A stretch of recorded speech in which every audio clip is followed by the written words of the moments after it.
할렐루야. 오늘 금요일 아침 기도의 말씀 본문은 마태복음 22장 1절부터 14절까지 있는 말씀입니다. 예수님께서 이제 지금 성전에 들어가서 제사장들과 종교 지도자들하고 그들에게 또 논쟁도 하시고 또 무리들에게 설교도 하고 시고 있는 그런 내용인데 예수님 계속해서 비유로 말씀하십니다. 열무나 비유 그리고 포도원을 맡겼는데 포도원에 결실물을 얻기 위해서 종을 보내는 비유, 이런 비유를 하고, 오늘은 이제 또 천국 잔치의 비유로 이렇게 말씀해 주시고 있습니다. 예수님이 이렇게 비유로 말씀하시는 것은 직접적으로 대제사장들에게 너희들 심판을 받고 지옥불에 던져질 것이다. 이렇게 하면 그냥 싸움만 나지 대화를 들으려고 하지 않겠죠. 그래서 감정을 그냥 표출하지 않고 완곡하게 이렇게 비유로 합니다. 천국 잔치에 비유하면 대제사장들도 솔깃해 가지고 이게 무슨 말인가 이게 자기 일상의 이야기니까 또 포도원 비유도 일상의 이야기니까 그냥 대제사장들도 그냥 솔깃해서 그냥 이야기가 빨려 들어가지고 이야기를 듣게 됩니다. 그러다가 맨 마지막에 이제 이야기를 다 마치고 보면, 그게 우리를 향한 말이었네. 이렇게 하면서 이제 자기가 찔리게 되긴 하는데, 메시지는 다 들었으니까, 이제 메시지가 전달이, 된 거죠. 어, 그래서, 예수님이 참 지혜롭게 이렇게 대화를 이끌어 나가시는 이런 모습을 보게 됩니다. 우리도 대화할 때 정말 너무 단도직입적으로 막, 화가 나면 막 그렇게 다 막 그냥 퍼부어버리죠. 그렇게 하고 나면 대화가 안 되죠. 서로 연결이 되어지고, 그래야 되는데, 우리도 지혜롭게 말을 할 때 완곡하게 이제 돌려서 이제 이야기를 해야 돼. 우리 애들도 지금 할 이야기가 많죠. 애들한테 막 이래라 저래라 이렇게 이야기를 할 수 있는데, 직접적으로 이야기를 하면 애들도 기분 안 좋아하죠. 그러니까, 딴 이야기를 싹 하다가 또 밥을 막 사주고 이래가지고 기분이 엄청 좋게 했다가 그런 데 있잖아. 이렇게 하면 그러니까 하여튼 우리가 이야기할 때 그 칭찬은 고래도 춤추게 한다는 그런 책이 옛날에 그 유명했었죠. 그 칭찬을 하여튼 10번 해주고 한 번 이제 그 안 좋은 말을 해가지고 이거 고치게 하기 이래야지. 보통 한국 사람들은 그냥 칭찬을 절대 안 하고 좋은 일 하면 착한 일 하면 그냥 흐뭇해하면서도 당연하게 그렇게 여기고 아무 말도 안 합니다. 그러다가 문제를 딱 일으키면 그때는 이제 이야기를 합니다. 이렇게 그렇게 하니까 애들이 듣는 거는 부모가 칭찬한 말을 한 번도 안 듣고 그냥 할 때마다 꾸짖는 이야기만 하는 거예요. 그러니까 애들이 이제 반감을 사게 되는 그런 경우들이 많이 있지요. 저도 좀 그랬던 거 아닌가. 근데 나는 그렇게 많이 안 했다고 생각했는데, 또 애들이 또 생각할 때는 뭐, 하여튼 별로 안 좋게 생각하는 그런 경우들도 있더라고요. 그래서 우리가 대화하는 방법은 10번을 칭찬을 해주고, 또 아내와 남편에게도 이야기할 때 10번을 칭찬해주고, 근데 있잖아. 이렇게 하면 그냥, 그렇게 하면 이제 받아들이고 뭔가 한번 고쳐볼까. 이렇게 하여튼 지혜로운 방법으로 대화하는 이런 것들이 필요한데 예수님은 그런 방식을 사용하셔서 오늘도 혼인잔치 비유를 합니다. 그래서 음식을 다 준비하고 하고 이렇게 오라고 하는데 사람들이 다 돌아보지도 않고 한 사람은 자기 밭으로 한 사람은 자기 사업하러 가고 이렇게 돼 있고 똑같은 내용이 누가복음에는 그렇게 돼 있죠. 내가 밭을 샀으니 밭을 내가 갈아보아야 되지 않겠냐. 또 소 5겨리를 샀으니까 내가 소를 한번 테스트 해봐야 안 되겠냐. 뭐, 요즘 말로 하면 이제 차를 뽑았으니까 한번 시승을 해봐야 되지 않나. 이 일로 내가 바쁘다. 그렇게 하고 또 하나는, 어, 밭하고 소 사고 그다음에 또 한 사람은 이제 나는 장가 들었다 이렇게 하면서 자기 일에 바쁜 거죠. 이게 하나님의 비즈니스에 바빠야 되는데 자기 사업 비즈니스에 바쁘다 보면 자기 사업 비즈니스만 하면 잘 될 것 같은데 인간에 항상 한계가 있죠. 근데 자기 비즈니스를 하다 보면 자기도 모르게 안 되는 일이 다 될 것 같았는데 안 되는 일이 있습니다. 시편 127편 있는 것처럼 여호와께서 그 집을 지키지 아니하면 세우는 자가의 수고가 할 것이요 아침에 일찍 일어나며 저녁에 늦게 누우며 수고의 떡을 먹음이 허사로다. 여호와께서 성을 지키지 아니하시면 파수꾼의 경성함이 허사로다.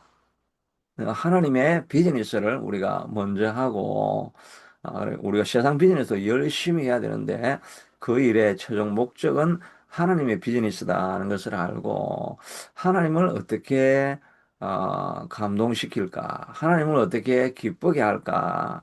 이 마음을 가지고 일을 하면 하나님이 안 되는 일도 되게 만들어 주시는 거죠. 제가 지난주 설교 룻기를 이렇게 했는데 룻기에 보면 그 마침내 이런 말이 나옵니다. 맞아. 우연히 이런 말이 나오죠. 그리고 마침 이런 말이 나옵니다. 그 룻이 추수하라는 집을 주우려고 떨어진 걸 주우려고 갔는데 우연히 보아스의 밭에 가게 되었고 또 그때 마침 보아스가 다른 데 있다가 베들레헴에서 밭에 마침 왔다가 보니까 마침 룻을 보게 되는 것입니다. 이건 정말 우연이나 재수 이런 거로 된 게 아니라 이게 바로 디바인 신적인 우연입니다. 신적인 마침, 이 디바인 마침이 일어나게 되는 것입니다. 하나님이 기뻐하시면 우연히 사람을 만나게 되고 우연히 마침 내가 거기 갔는데 그 구원받을 사람을 딱 거기에 예배해 놓고 그렇게 하니까 일이 술술 풀리는 것입니다. 그런데 자기를 열심히 하다 보면 우연히 악한 사람을 만나게 되고 마침 거기에 있다가 사고를 당하게 되고 이렇게 하나님의 일을 돌아보면 일이 그냥 우연히 마침 그냥 일이 풀리는 역사들이 일어나게 되는 거죠. 그것은 룻이 아름다운 고백을 하죠. 어머니가 거하는 곳에 나도 거하고 어머니가 떠나는 곳에 나도 떠나게 될 것이고 어머니 백성이 나의 백성 하나님이 나의 하나님이 되고 내가 죽으면 같이 죽고 죽음 위에 어머니를 떠난다고 한다면 하나님 내게 불을 내리라. 이 하나님 앞에 한번 헌신한 사람은 그냥 생명을 걸고 미래도 없고 소망도 없는 이방의 땅으로 가서 소망이 없는 그 과부 시어머니를 섬기겠다고 헌신하겠다고 하는 그런 결정이 하나님의 마음을 감동시키니까 하나님이 디바인 우연히 디바인 마침 이런 일들이 일어나게 해서 안 되는 일이 전혀 이렇게 살 길이 안 보이는 막막한 길에 갔는데 대개 하나님께서 역사를 일으켜 주는 거죠. 그러니까 우리가 내일에 바쁜 것보다는 하나님을 내가 어떻게 기쁘게 하실까? 하나님을 내가 어떻게 감동시킬까?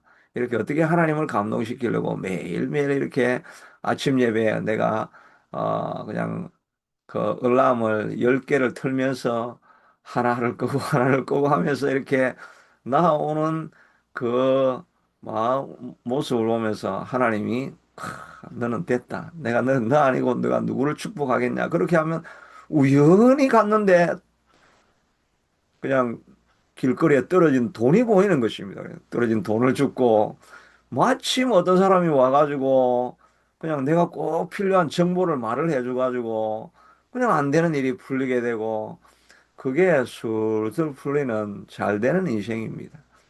그렇지 않으면 정말 뺑뺑이를 돌아가는 거죠.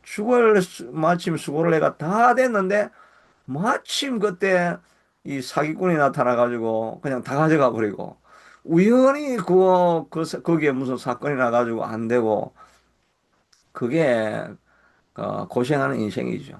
쉬운 인생 살아가려고 하면 하나님 내가 어떻게 하면 하나님 기뻐지게 할 수 있겠습니까? 그 마음을 가지고 하나님을 계속 바라보다 보면 안 되는 일이 되는 것입니다. 다 뭐 자기 밭으로 가고 뭐 차 샀다고 가고 소 샀다고 가고 장가 들었다고 하고 자기 비즈니스 바쁘다 보면 그 끝은 안 좋아지게 되는 거죠.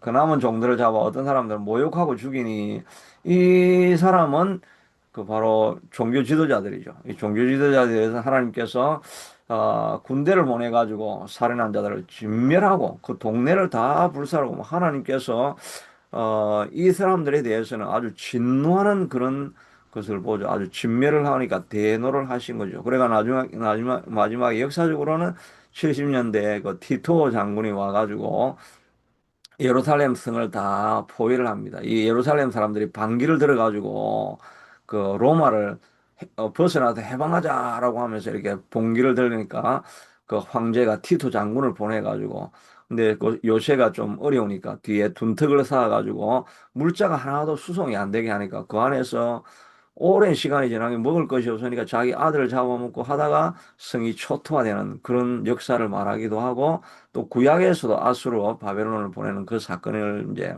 상징하기도 하게 됩니다. 때로는 하나님께서 우리를 돌이키기 위해서 징계의 칼을 빼시기도 하십니다.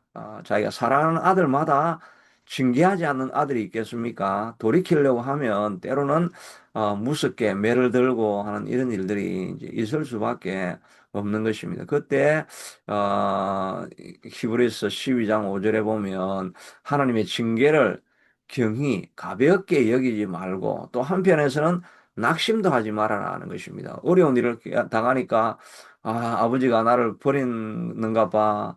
나는 아마 길거리에서 주워온 아이인가 봐. 그러면서 나는 집 나간다 하고 가출해가지고 그냥 낙심해가지고 엉뚱한 길로 가지는 말고 그래도 낙심하지는 말고 이 일을 통해서 하나님이 나를 훈련시키는가 보다 하고 방향을 틀어서 하나님께 돌아오라고 이야기를 하는 때로는 하나님께서 우리가 엉뚱한 길로 가면 치시기도 하시죠. 그때 고통스럽지만 낙심하지 말고 하나님을 떠나지는 말고 징계를 받아들이고 어떻게 하면 더 하나님 앞에 가까이 갈까 하는 계기로 삼으라는 것입니다. 또 하나님께서 시험을 주시기도 하죠. 야고보서 1장에 보면 너희가 여러 가지 시험을 만나거든 온전히 기쁘게 여기라. 이런 너희 믿음의 시련이 인내를 만들어내는 줄 알미니라. 인내를 온전히 이루라. 조금 더 구비해서 조금 더 부족함이 없게 하려고 때로는 하나님께서 우리를 시험에 들기도 합니다. 잘 가고 있는 사람도 하나님께서 때로는 치시기도 하십니다. 방향을 엉뚱한 데로 가는 사람은 징계를 하고 착한 일을 하는데도 하나님께서 치시기도 하시는데 그때는 우리가 자- 아, 온전하게 만들기 위해서 더욱더 완벽하게 만들기 위해서 하나님께서 우리를 또 괴롭게 하시고 시험을 들게도 하시지요. 뭐 그런 경우가 욥이죠. 욥은 잘하고 있는데도 하나님께서 뭐 엄청난 시험을 갖게 하시죠. 집안이 망하고 재물은 다 떠나고 몸에 질병을 들고 자녀들은 죽고 와이프도 그냥 떠나고 정말 엄청난 시련을 겪게 하시는데 그때는 하나님께서 욥을 더 강건하게 하시기 위해서 그런 길을 지나가게도 하십니다. 그러니까 그런 시험을 당할 때는 온전히 기쁘게 여기라, 더 굳건하게 나오리라 이런 마음을 가지고 나아가야 되겠죠. 그래서 욥은 나의 가는 길을 오직 그가 아시나니 그가 나를 단련하신 이후에는 내가 정금같이 나아오리라. 우리가 하나님께서 시험을 하십니다. 때로는 어렵게도 하시고 힘든 길을 가시밭길을 때로는 걸어가게 이런 길을 하시는데 이럴 때 우리가 해야 될 일은 기도하는 자리에 나와서 더 기도하고 매달리고 그러다 보면 우리의 영적인 맷집이 강해지게 됩니다. 이제는 뭐 그렇게 지나가게 되면 뭐 어디서 펀치를 맞든지 뭐 거꾸로 때림을 당하고 무너지는 일을 당하든지 그럴 때에도 맷집이 강해지니까 뭐 어떤 시련이 있어도 멈추지 않고 계속 그 길을 걸어갈 수 있게 되는 거죠. 우리가 정말 이렇게 기도해야 하면서 영적인 맷집이 이제 강해지고 또 기도하는 것은 여러분들이 정말 영적인 워리어, 스피리추얼 워리어가 되어가지고 어떤 시련이 와도 이기고 극복하고 넘어가고 굳건한 사람이 되어서 하나님이 기뻐하시는 아름다운 간증을 만들어내는 그런 신앙의 제자가 이 기도회를 통해서 이루어질 수 있게 되기를 바랍니다. 처음에는 여러분의 모든 당하고 있는 어려움들에서 이겨내게 하시고 또 한편에서는 굳건한 그런 믿음의 장수로 설 수 있게 되기를 축복하고 기도하고 그런 좋은 열매가 우리에게 저에게도 맺혀질 수 있게 되기를 바랍니다. 저도 이렇게 아침에 늘 일어나서 기도하고 이렇게 하니까 좀 맷집이 조금 강해지죠. 뭐 밤에 쫓기는 꿈을 꾸고 덜 뭐 고통스럽게 해도 아침에 딱 일어나서 기도회를 안 했다면 하루가 얼마나 어둡겠습니까? 그런데 기도회를 하고 기도하고 또 요즘은 권사님이 또 계속 기도하면 빨리 안 나가시고 계속 거기 남아 있으니까 그걸 켜놔놓고 계속 뭘 하시는지를 모르겠는데 하여튼 계속 켜놓으시니까 제가 이건 내가 빨리 기도를 끝낼 수가 없는 거예요. 그래서 기도를 계속 하다 보면 이 기도도 아니지 저 기도도 아니지 이렇게 내가 죄송해요, 훈련을 다 죄송해요. 적당하면서 아닙니다. 죄송해요. 계속 아니 죄송한 게 아니라 계속 켜놓으라는 말씀입니다. 계속 켜놓으면 제가 그렇게 하는 기도를 빨리 제가 끝낼 수가 없어요. 근데 아, 기도를 기도하면서 왜 꺼요, 오래 그걸?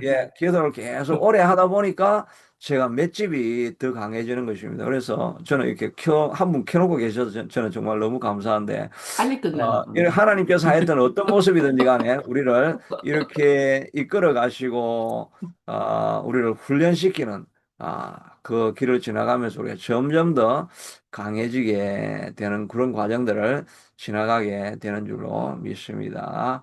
하나님께서 시험하시거나 징계하실 때 믿음으로 승리할 수 있게 되기를 바랍니다. 그리고 예수님께서, 이제 하나님께서, 임금님이 모든 사람을 청하라 이렇게 네거리 가서 혼인잔치에 청하라 이렇게 했는데 그 누가복음에 보면 강권하여 내 집을 채우라 이렇게 말씀하시고 있습니다. 우리도 하나님의 집에 강권하여서라도 사람을 데려서 채워서 모든 사람이 하나님께서 구원받기를 원하시는데 그런 자리로 우리가 사람을 초청할 수 있게 되기를 바랍니다. 앞에도 우리가 어느 누구나 오라 이 찬송을 우리가 하면서 그렇구나. 내가 초청하지 않은 우리 한국에 있는 가족들도 있는데, 그 사람들을 내가 초청을 해야 되는데 하는 그런 생각이 스치고 지나가더라고요. 우리도 전도 대상자, 이런 사람들을 부르고, 또 가능하면 이 기도 자리도 채워가지고,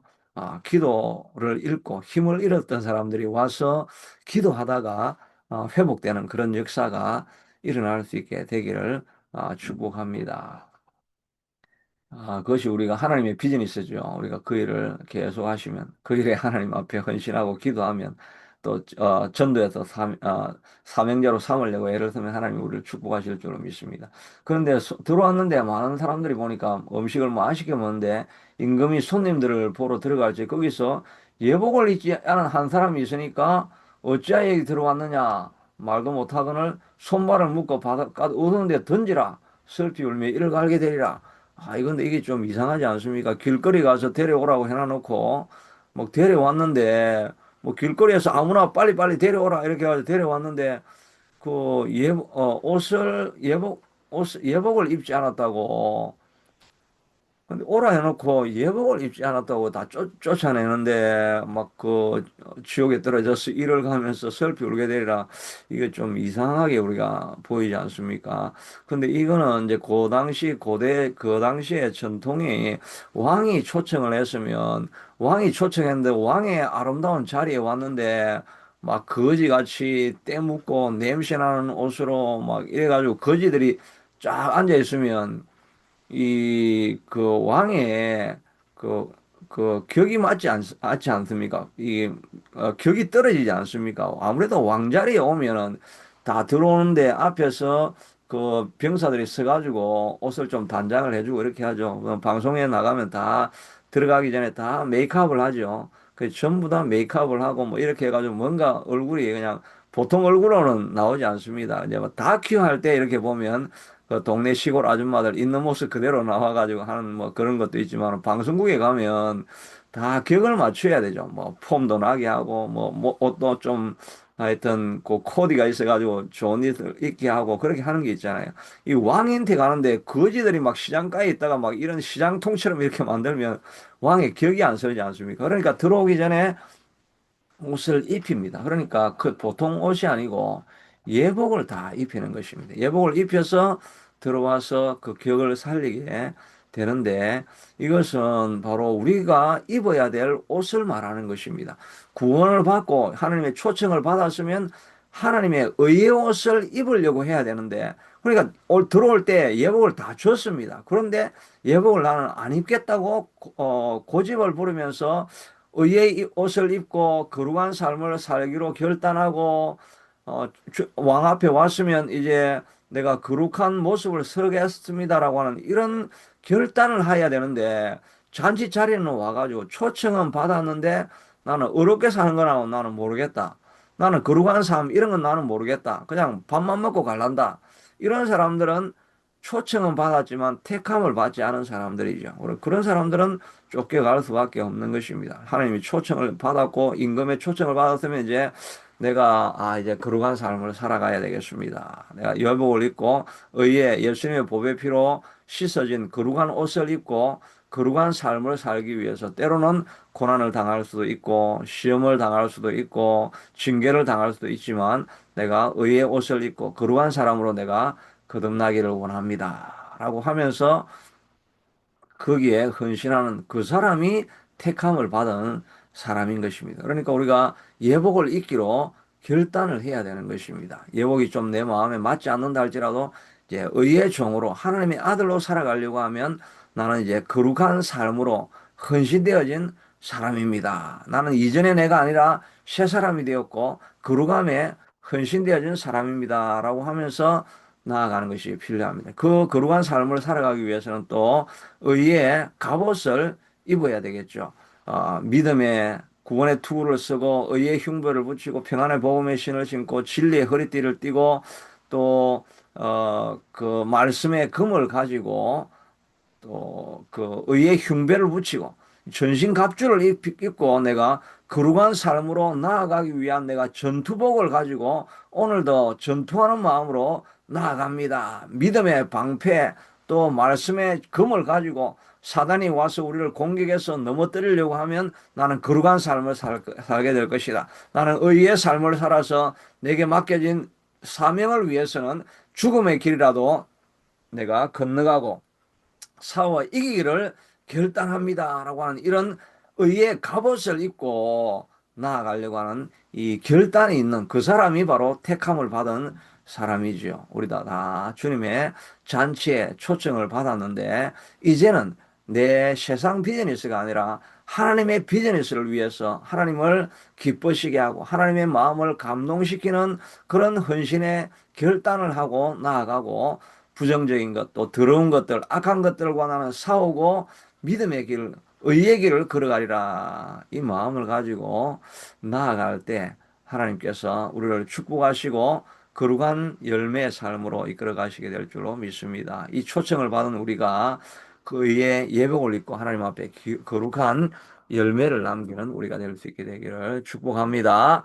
고마우신 하나님 감사합니다. 우리를 초청하시고 불러주셨는데 하나님 세상 일이 바빠서 밭 사고 논 사고 차 사고 또 장가 가야 되고 이런 세상 일보다 하나님의 비즈니스를 최우선에 두어서 하나님을 기쁘시게 할 수 있게 하도록 하나님을 감동할 수 있게 하여서 마침내 디바인 거룩한 우연이 생기고 거룩한 디바인 마침이 생겨서 우리 인생이 아름답게 풀려가는 것을 우리가 경험할 수 있게 하도록 도와주시고 하나님 앞에 거룩한 삶으로 거룩한 옷을 입고 살아가기로 헌신하고 결단한 우리가 되게 하여 주옵소서. 예수님 이름으로 기도드리옵나이다.